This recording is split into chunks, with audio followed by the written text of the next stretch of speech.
On the constitution of commission تھا وہ یہ تھا کہ constitution of commission chief justice of Pakistan کی کنسلٹیشن کے بغیر کوئی معزز جج صاحب کو یہ ذمہ داریاں تفویض نہیں کی جا سکتی۔ دوسرا، کسی بھی جج کے کنڈکٹ کے متعلق اگر کوئی مواد یا کوئی ایشو یا کوئی میٹر ایسا ہو جو زیر بحث لانا ہو تو وہ سوائے سپریم جوڈیشل کونسل کے کسی اور فورم پہ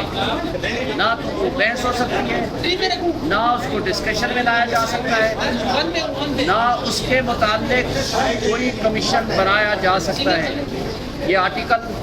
209 کی خلاف ورزی ہے، آئین کے مختلف پروویژنز کی خلاف ورزی ہے، اور اس کے ساتھ ہمارا ایک مطالبہ اور تھا کہ آرٹیکل 14 کے تحت جو رائٹ ہے انسان کا بنیادی حق ہے، right to dignity, right to private life, privacy, وہ متاثر نہیں کی جا سکتی، اور اس کو متاثر کرنا ہو تو اس کے لیے ایک قانون موجود ہے 2013 کا۔ اس قانون کے مطابق جو شخص کی دہشت گردی میں ملوث ہو اور وہ سسپیکٹ ہو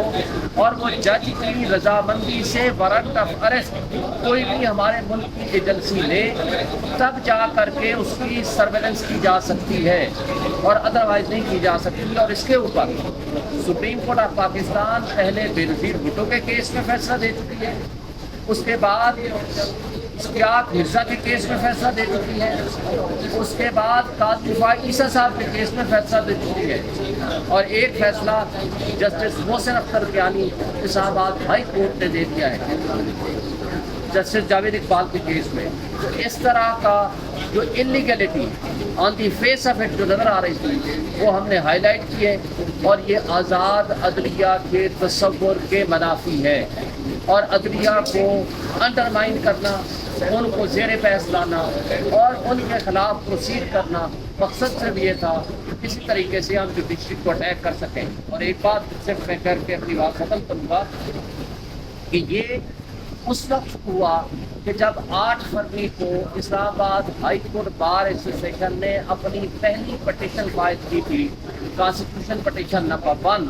کہ 90 ڈیز میں الیکشن ہونے چاہیے پنجاب اور KPK میں، اور اسلام آباد ہائی کورٹ کے بار کی طرف سے ہمارے جو وکیل صاحب تھے جو ریپرزینٹ کر رہے تھے ہمیں، وہ مسٹر عابد زبیری صاحب تھے جو پریزیڈنٹ ہیں سپریم کورٹ بار ایسوسیشن کے۔ پھر 16 تاریخ کو 16/2 کو 2 معزز جج صاحبان نے اس پہ ریکمینڈ کیا کہ اس پہ سو موٹو نوٹس ہونا چاہیے، اور 16 تاریخ کو ہی یہ آڈیو لیکس ہوتی ہیں، اور 16 تاریخ کو ہی ان میں سے ایک جج صاحبان کے بارے میں آڈیو لیک کی جاتی ہے، 16 تاریخ کو ہی پریس کانفرنس کرتے ہیں انٹیریئر منسٹر صاحب، اور ان آڈیو لیکس کا وہ سہارا لیتے ہیں۔ تو یہ وہ ساری انلیگلٹیز تھی جو ہم سمجھتے ہیں کہ سپریم کورٹ میں ایک میٹر سب جوڈس سے اس کو خراب کرنے اور سپریم کورٹ کو اسکینڈلائز کرنے اور وکلا کو اسکینڈلائز کرنے کی نیت سے یہ کریٹ کیا گیا، یہ سارا کا سارا ڈرامہ رچایا گیا۔